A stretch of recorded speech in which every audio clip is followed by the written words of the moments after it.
When World War I began in 1914, Italy was allied with Germany and Austria-Hungary, but remained neutral for the first 10 months. During the years prior to the war, Italy started making closer connections with France and Great Britain for military and economic support.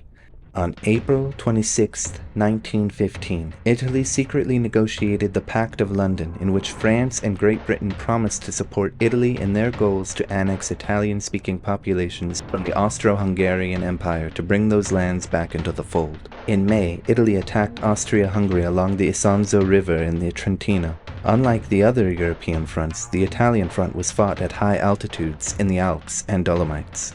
This terrain naturally proved to be extremely challenging for logistic support, with limited road and rails connected to the area. The Italians and Austro-Hungarians built underground tunnels, bridges, dug trenches, and built roads to support their militaries.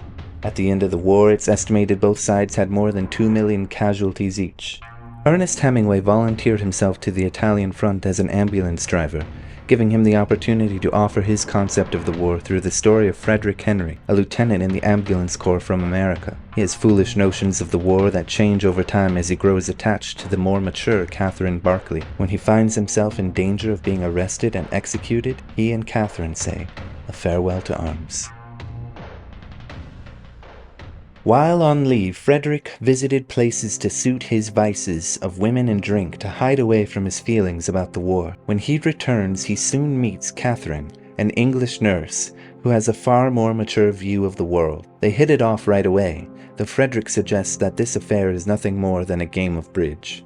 However, as his relationship with Catherine develops, he comes to have something to live for. For him as well as her, this love becomes a religious feeling. It culminates in the end when at last, after a dangerous escape from the Italian army into Switzerland, Frederic begs God to let her live through the birth of their child. In fact, their connection is so strong that there are some unique bonds they form. Catherine has the idea that she can cut her hair short and Henry can grow his hair out the same length. Catherine grows to love Frederic so much that she feels they should be one and the same. "Oh darling," she says, "I want you so much I want to be you too." Henry replies, "You are. We're the same one." The relationship parallels Hemingway's own relationships with his wives and introduces us to the broader gender curiosity at play in his work and life. The heart of this novel has 2 chambers. The first chamber is the love between Frederic and Catherine, which breathes life and beauty into the novel. But that love is bonded to the other chamber of violence and war. It's bloody, senseless, and ever-present. Even Frederic is compromised when he shoots an engineer for not helping to free a car from mud. The depravity of the war makes everyone complicit as the world spirals further into madness and disorder. Hemingway never openly suggests that the war should have never happened, but is in fact the expected outcome of a cruel, dark world that refuses to protect love. Yet the war is what makes this romance possible. Catherine lets Frederic know right away that she is in mourning for the love she's already lost, but very quickly tries to distance herself from that pain by seducing and maturing Frederic. Henry does everything he can to distance himself from the war. He has no heroic notions of honor and patriotism, though he takes his duty as lieutenant seriously. By abandoning his duty to the military and returning to his love, Catherine, Hemingway suggests that love is the most important loyalty a man can have.